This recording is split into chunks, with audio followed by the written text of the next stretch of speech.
How are we doing? It's great to be here. It's great to be allowed to travel across the Atlantic again. I couldn't come last year because of all the ludicrous restrictions, but I'm here, I'm back, supporting CPAC as I always do, and I'll be at CPAC Sydney in a couple of weeks. And I just want to say, from all of us, let's just give a big round of applause, huge thanks to Matt Schlapp and the team for the great work they do.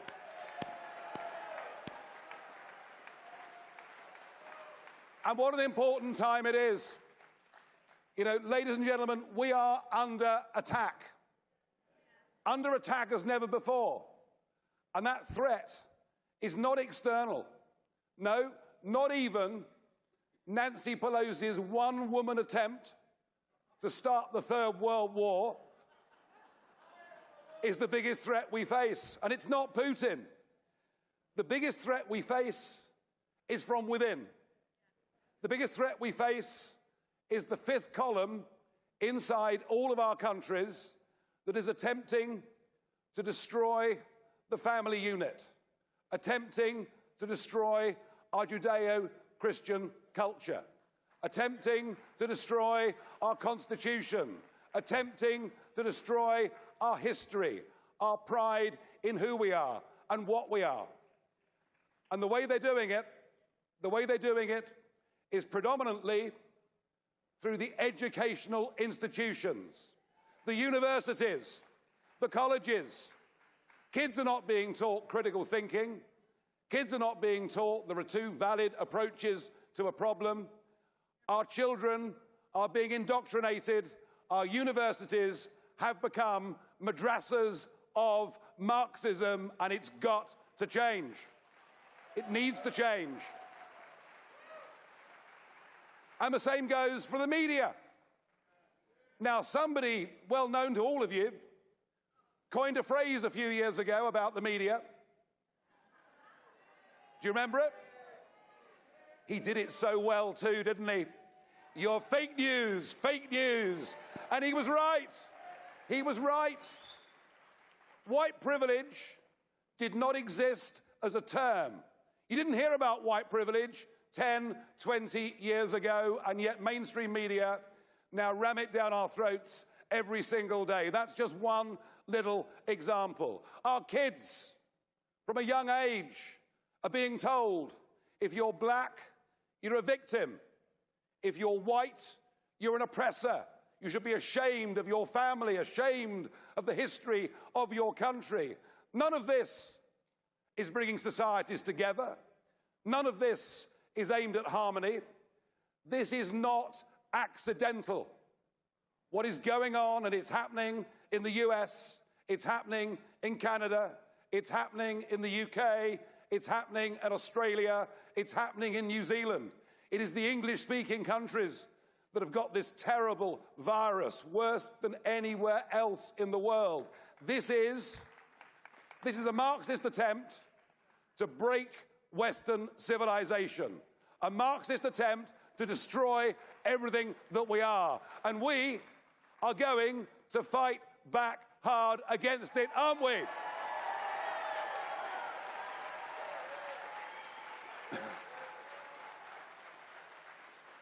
But you know, part of the problem, though, is our problem. Part of the problem is that our conservative parties, our conservative movements, have allowed all of this to be done. Basically through cowardice, through fear. People do not want to be called nasty names. And too many of our elected representatives from conservative parties right across the West are not actually conservatives. You've got your rhinos. But hey, didn't those primaries go the right way last week? Wasn't that great? And we're the same. Boris Johnson, elected as a conservative, but chose to govern as a liberal. And in Australia, Scott Morrison, a Conservative Prime Minister who locked Australia down in the most vicious way, barely did a single recognisable Conservative thing, and of course he's gone on to lose the election. You see, the moral of the story is clear. When Conservative parties stop being conservative, guess what happens? They lose. They lose elections. And that, I think, is where the opportunity is here in America. Because be clear about one thing. To save Western civilization, this is the battleground. Because if America falls, we all fall. But I know I'm talking to perhaps the most important group of people that have ever assembled in one room. Because you are the foot soldiers. You are the foot soldiers in this battle on behalf not just of America, but on behalf of the whole of the free world, to save everything our forebears built, designed, and defended against the world. The responsibility is yours. Are you ready for that responsibility? Are you going to go out and fight and win? Good, because we can do it. We can do it.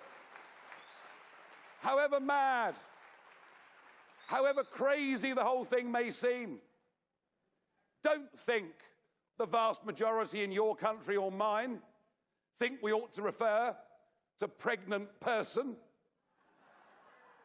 No, it's a pregnant woman. Don't think the majority out there in the country, outside of the big cities, outside of mainstream media, outside of the modern day corporates, I mean, they don't think that 6'3" Leah Thomas, rated 454 in the world as a male swimmer, who suddenly decides she's going to be a woman and starts winning races, they may think that's just great in the Oval Office, but the middle of America doesn't think it's great. And here's the thing. The silent majority is still on our side, and it's through them we can win. And I think if you study history, you'll see that pendulums can go in one direction for much further than many would want, but in the end, that pendulum comes back. And I think we're beginning to see a little bit of common sense creeping in. And I think we're beginning to see, and I mentioned it already, but those primaries last week, we're beginning to see, Steve Bannon last night said, and isn't Steve doing a great job? What a fantastic job. Great job. The energy down in Radio Row, unbelievable. Steve said something last night that I think was right. He said, Carrie Lake is the future of this movement. And I think he's right. I think he's right. Something really important is happening. New people are coming in. And I believe, and you may say to me, well, what right do you have as a Brit to give us your opinion? But I'm going to give it anyway. But to stand up against the establishment, to stand up against the deep state, to stand up against all these things the globalists try and impose upon us, takes a man or woman of exceptional courage.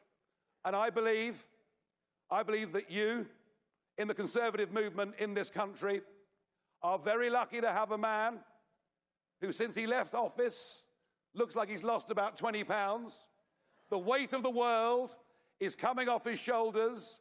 His nominees are winning the primaries. And I believe Donald Trump is the man to go out there and fight on behalf of America and the Western world. I do. I do.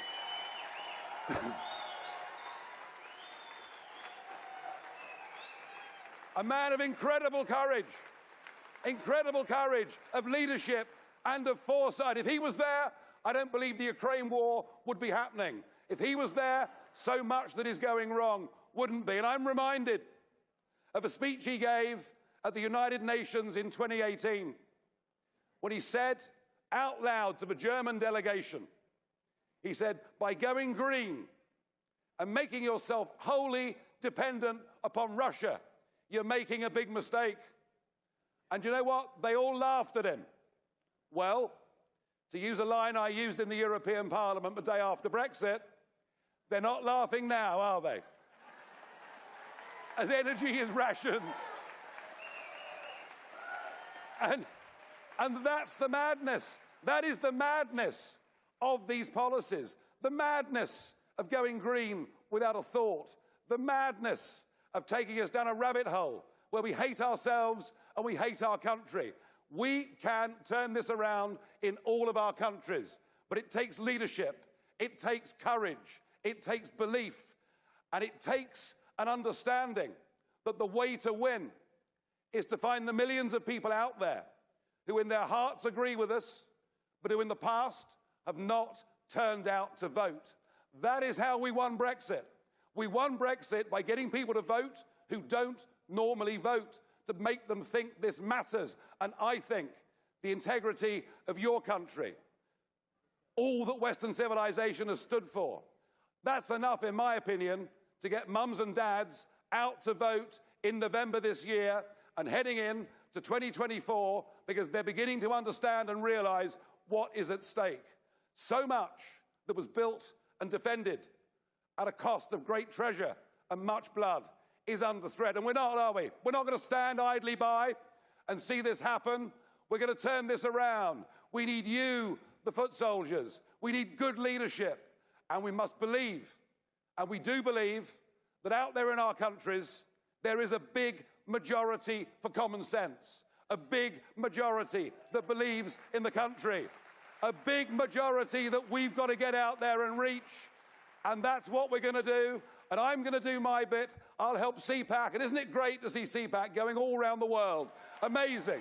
What a message. So I want to say thank you. We're all looking forward to the big speech at 5:30. That's going to be something else. But I want to pay tribute to all of you for the work you've done already. The bad news, folks, is the real hard work has only just begun. There is more to do. Are you ready for that fight? Thank you very much indeed. It's a pleasure to come and speak at CPAC. It always is. You're great people. Thank you.